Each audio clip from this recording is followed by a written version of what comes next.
As Três Idades da Vida Interior, tomo 2. Páginas 240 até 249.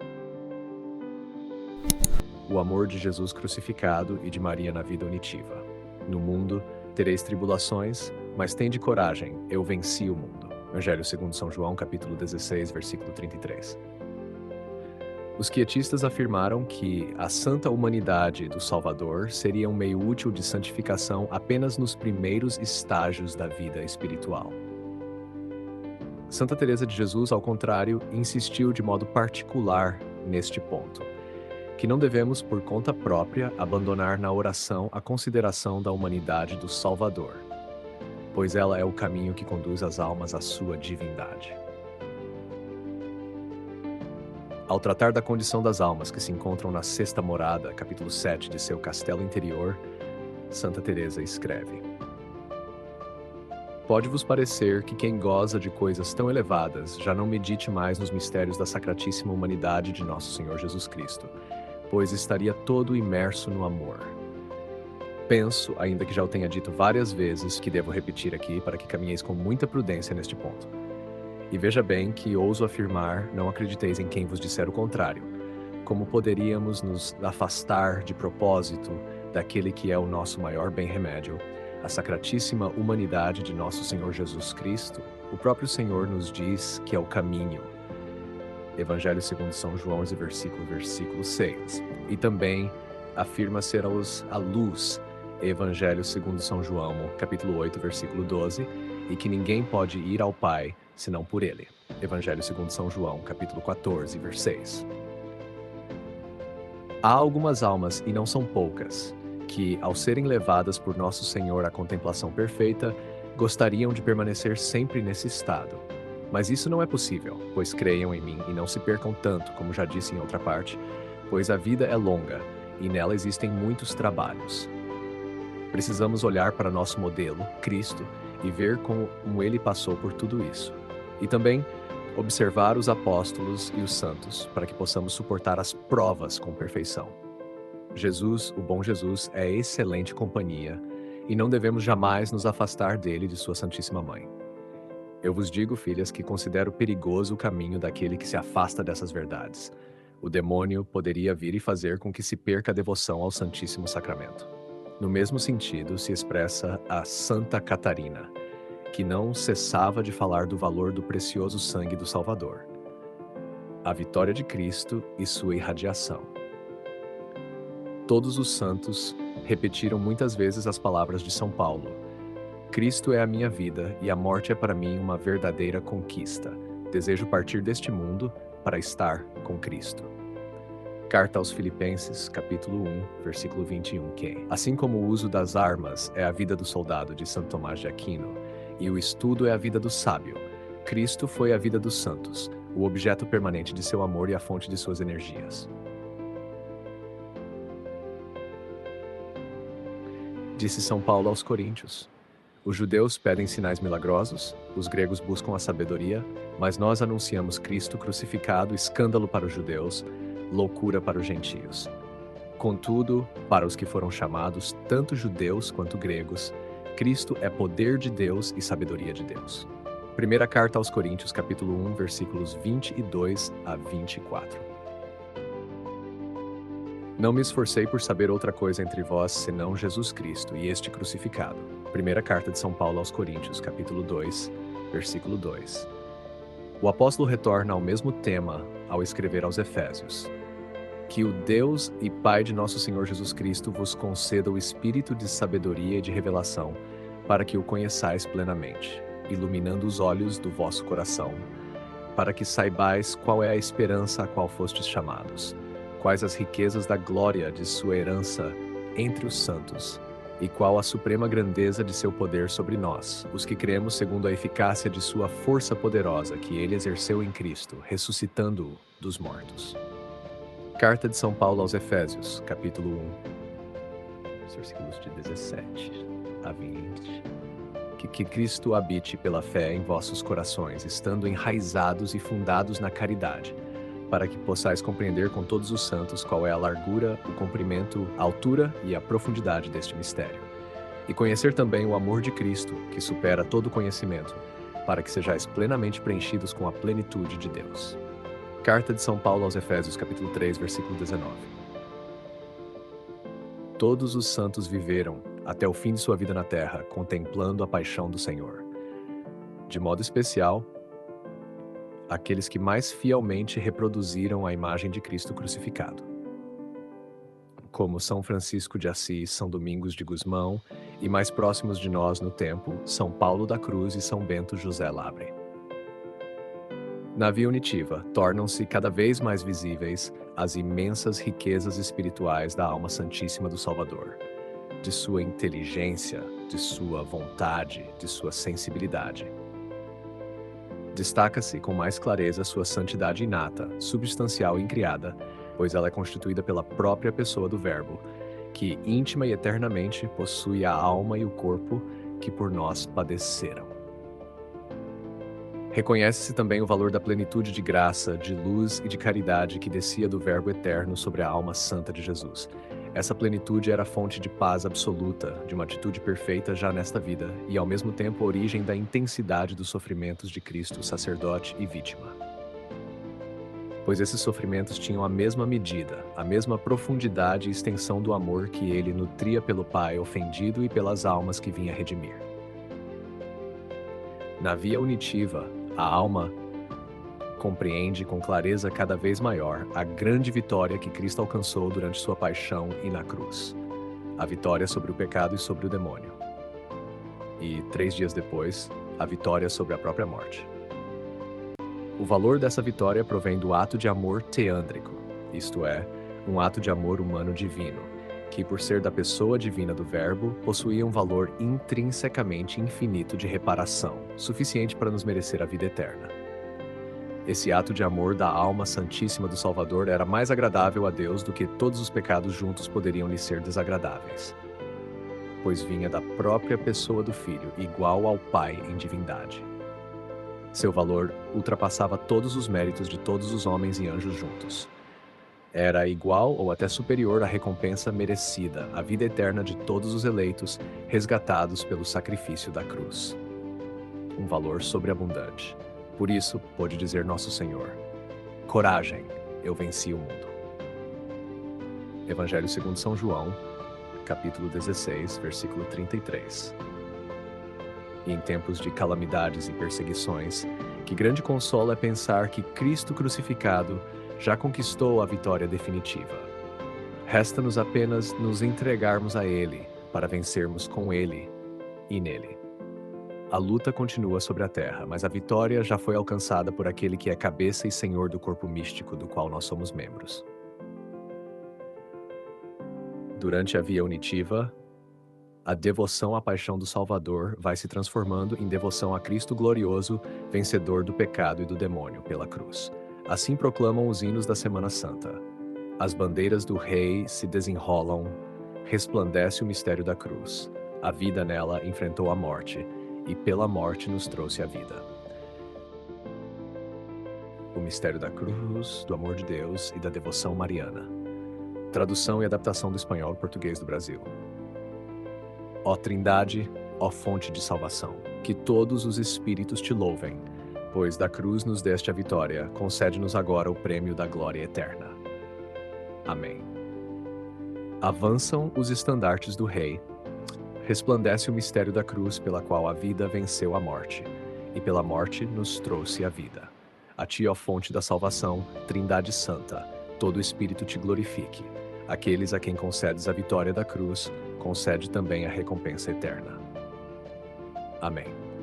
Cada vez se torna mais evidente aquilo que diz São Tomás de Aquino, ao falar do amor que Deus teve por Jesus Cristo e por todos nós. Deus ama sempre mais aos melhores, pois sendo o seu amor a fonte de todo bem, ninguém seria melhor que outro se não fosse mais amado por Deus. Segue-se disso que Deus ama a Cristo não apenas mais do que todo o gênero humano, mas mais que o conjunto de todas as criaturas. Porque ele desejou um bem superior ao de todas elas e lhe deu um nome acima de todo nome, concedendo-lhe ser verdadeiro Deus. A excelência do Salvador de forma alguma é diminuída pelo fato de tê-lo entregue à morte por nós. Ao contrário, foi assim que Jesus se tornou o glorioso vencedor do pecado, do demônio e da morte. E foi-lhe confiado o poder supremo. Isaías capítulo 11, versículo 6. Assim compreendemos com mais clareza porque Deus permitiu o pecado do primeiro homem e suas consequências. Como explica o Santo Doutor, Deus não permite o mal, senão em vista de um bem maior. Por isso, escreveu São Paulo, onde abundou o pecado, superabundou a graça. Carta aos Romanos, capítulo 5, versículo 20. E por essa mesma razão, a Igreja canta na bênção do Círio Pascal: ó, culpa feliz que mereceu ter tão grande Redentor. A morte de Jesus na cruz, que é ao mesmo tempo sua vitória, é a manifestação mais gloriosa da misericórdia e do poder de Deus. De tal modo, Deus amou o mundo que entregou por nós o seu próprio Filho. Assim nos ensina São João. Evangelho segundo 3, versículo 16. E é isso que os olhos do contemplativo vêm compreendendo com crescente clareza. Por esse caminho, aprofundam cada dia mais o infinito valor do sacrifício da missa, que perpetua, em substância, o sacrifício da cruz e nos aplica os seus frutos eternos. A devoção a Maria na via unitiva, para penetrar no mais íntimo do mistério de Cristo, que é o mistério da sua paixão, a alma contemplativa deve pedir a Maria a graça de entrar cada vez mais profundamente nele. Foi assim que fazia, no hino Stabat Mater, o franciscano Beato Jacopone de Todi, que viveu entre os anos de 1228 e 1306. Essa comovente sequência nos revela de maneira admirável como a contemplação sobrenatural faz parte do caminho normal da santidade. Nessa oração encontramos formas precisas, ardentes e esplêndidas, que descrevem a ferida do coração do Salvador e nos mostram como é íntima a influência de Maria para nos conduzir até Ele. E não é apenas a Santíssima Virgem quem nos conduz a essa divina intimidade, mas, de certo modo, é ela quem a forma em nós. É o que nos sugere o autor dessas estrofes, com a admirável repetição do fac, que significa faze ou concede-nos, expressão de uma súplica ardente. Eia, mater, fons amoris, mi sentire vin doloris facutecum lugem. Facut ardeat cor meum in amando Christum Deum ut sibi complacem. Facut portem Christi mortem passionis fac consortem et plagas recolere. Fac me plagis vulnerari, fac me cruce inebriari et cruore fili. Ó Mãe, fonte do amor, faz-me sentir a força de tua dor, para que eu chore contigo, e que por Cristo meu amado, o meu coração abrasado viva mais nele do que em mim mesmo. E para que eu me anime a amá-lo, imprime em meu coração as chagas que ele mesmo levou em si. E de teu Filho, Senhora, reparte agora comigo aquelas dores que ele padeceu por mim. Esta é a oração de uma alma que deseja conhecer em espírito a ferida do amor e ser unida a esses mistérios dolorosos por meio da adoração reparadora. Assim como fizeram junto a Maria, São João e Santa Maria Madalena. E como fez São Pedro, quando lágrimas tão amargas rolaram por suas faces, lágrimas de contrição e de adoração. Estas lágrimas é que a alma desejaria derramar sem cessar, pois como diz um antigo livro atribuído a Santo Agostinho, quanto mais se sofre pela ofensa feita a Deus, maior é a alegria que se sente por sofrer esta dor. Que deseja transmitir o autor do Stabat Mater nesta estrofe admirável. Faz-me contigo piedosamente chorar, compadecer-me do crucificado enquanto eu viver. Junto à cruz, contigo permanecer e unir-me a ti. Em teu pranto eu desejo. É isso que expressa com beleza Lope de Vega, dizendo: faz-me contigo chorar e de verdade me lastimar das suas dores enquanto eu viver. Pois desejo acompanhar na cruz, onde o contemplo, o teu coração compassivo. É preciso, sim, que fontes de vida tão preciosas não brotem inutilmente para nossas almas. É nessas águas que devemos apagar constantemente a nossa sede, pois é destas adoráveis chagas do Salvador que jorra a vida que Ele nos dá. Digne-se o Senhor, na Santa Missa e na Sagrada Comunhão, de nos elevar desta forma até a fonte divina de seu coração sagrado. Esses anseios foram expressos em uma belíssima oração escrita em alemão. Ich danke dir, Herr Jesu Christ, du für mich gestorben bist. Lass dein Blut und deine Pein an mir doch nicht verloren sein. Em português: Dou-te graças, Senhor Jesus, por teres morrido por minha salvação. Faz com que o teu sangue e a tua cruz não se percam em vão por mim. Esses mesmos afetos, porém de forma ainda mais íntima e fervorosa, foram expressos pelo beato Nicolau de Flue, o piedoso eremita que os suíços veneram como pai da pátria. Ó meu Senhor e meu Deus, afasta de mim tudo aquilo que me impede de voar até ti. Ó meu Senhor e meu Deus, dá-me tudo aquilo que me conduz a ti. Ó meu Senhor e meu Deus, tira-me de mim mesmo e entrega-me por inteiro a ti. Contemplação dos méritos do Salvador. Sem dúvida, a contemplação dos infinitos méritos do Salvador pertence à via comum da santidade. Sem essa contemplação é impossível amar a cruz, pois amar a cruz não é senão amar Jesus crucificado. Esse é o caminho real que conduz ao céu, e há nele, de certo, um princípio da vida eterna. Quaedam inchoatio vitae aeternae. Isto é, um início antecipado da vida eterna. Uma alma que passou pelas mais duras provações. Deixou registrado: Divina do Salvador, deu-me força muitas vezes. Tereis tribulações no mundo, mas tende confiança, pois eu venci o mundo, pois eu venço o mundo. Evangelho segundo São João, capítulo 16, versículo 33. Sua vitória definitiva, essa vitória que projeta uma luz tão esplendorosa sobre as coisas da terra, causa-me imensa alegria. Quanta necessidade tenho de algum consolo! Então minha alma contempla o seu triunfo e a vitória que ele alcançará no fim dos tempos. Esse raio que vem lá do alto dissipa todas as trevas e devolve-me a paz, mesmo no meio dos maiores desastres. É como contemplar da margem as torrentes da vida que passam num rio caudaloso. Todas as coisas vão mal sobre a terra.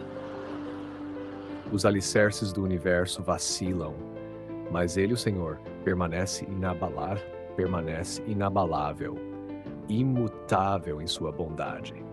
Aquele que o segue não caminha nas trevas, recebe, ao contrário, o esplendor da luz da vida. Evangelho segundo São João, capítulo 8, versículo 12. Notas explicativas.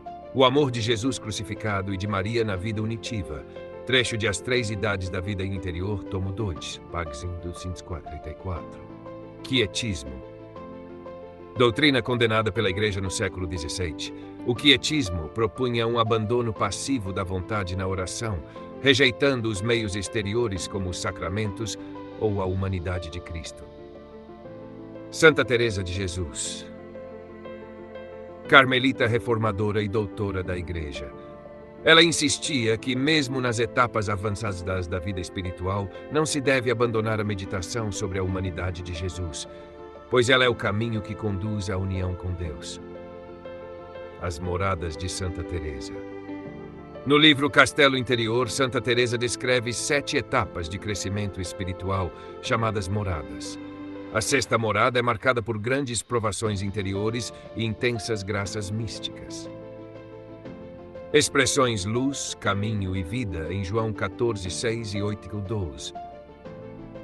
Esses versículos identificam Jesus como o único mediador entre Deus e os homens. Ao afirmar que ele é o caminho, a verdade e a vida, e que ninguém vai ao Pai senão por ele, reforça-se a centralidade da humanidade do Salvador em todo o processo espiritual. Cristo é minha vida, e morrer é um ganho. São Paulo expressa aqui o desejo profundo de união com Cristo, mesmo à custa da própria vida. Trata-se de uma entrega total ao Senhor, comum entre os santos que vivem a via unitiva. Cristo crucificado, escândalo e sabedoria. Coríntios 1, 24. Para os judeus, a crucificação era sinal de maldição. Para os gregos, insensatez. Contudo, para os cristãos, é manifestação suprema da sabedoria e do poder de Deus. Amor teândrico.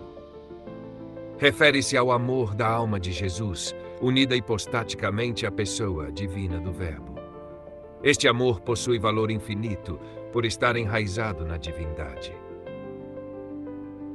sobre a abundância do mérito de Cristo. O sacrifício de Cristo na cruz não apenas compensou os pecados da humanidade, mas os superou infinitamente em valor. Por isso ele é chamado de Redentor Universal. Cabeça do corpo místico. Cristo é visto como a cabeça da igreja, que é seu corpo. Assim, a vitória conquistada por ele na cruz pertence a todos os membros fiéis da igreja. Vestila Regis, hino da Semana Santa. Hino latino do século VI, que exalta a cruz como estandarte da vitória de Cristo. É entoado tradicionalmente na liturgia das horas durante a Semana Santa. Felix culpa, ó feliz culpa. Expressão do Exsultet na vigília pascal. Refere-se ao pecado original como feliz culpa, pois trouxe como consequência a vinda do Redentor. B. Jacopone de Todi o Stabat Mater. Franciscano do século III, autor do hino Stabat Mater Dolorosa, que medita sobre a dor de Maria aos pés da cruz. É uma das mais belas expressões da união entre sofrimento e amor redentor. B. Nicolau de Fleury. Eremita suíço do século XV, chamado de pai da pátria. Viveu vida de intensa oração e contemplação, deixando orações místicas de total entrega a Deus. Contemplação da paixão na via unitiva. Na via unitiva, o amor à cruz e a meditação sobre os sofrimentos de Cristo não diminuem, mas se aprofundam. A alma contempla o mistério redentor com nova clareza, associando-se espiritualmente a ele. Queridos ouvintes, chegamos ao fim deste audiolivro e quero expressar minha profunda gratidão a todos que permaneceram conosco até aqui. Sua dedicação em acompanhar essa obra é um verdadeiro sinal de busca pela sabedoria e pelo crescimento espiritual. Que o conteúdo ouvido possa nutrir sua alma e fortalecer sua fé. Aproveito para convidá-los a explorar as playlists do canal Caminho Católico, onde vocês encontrarão outros tesouros espirituais. São obras que podem acompanhar e iluminar sua jornada, como Castelo Interior de Santa Teresa de Jesus, Confissões de Santo Agostinho, Palavras Bíblicas com o Evangelho comentado por grandes eclesiásticos, Filoteia de São Francisco de Sales, Tratado da Verdadeira Devoção à Santíssima Virgem de São Luís Maria de Montfort, A Imitação de Cristo de Tomás de Kempis e As Três Idades da Vida Interior do Padre Garrigou Lagrange. Cada uma dessas obras oferece um caminho profundo de reflexão e conversão, e espero que possam encontrar nelas a mesma riqueza espiritual que proporcionaram a tantas gerações. Nosso canal está sempre aberto para quem deseja aprender e crescer na fé. Continue nos acompanhando e compartilhando essa jornada espiritual. Mais uma vez, obrigado por sua presença e que Deus abençoe a todos.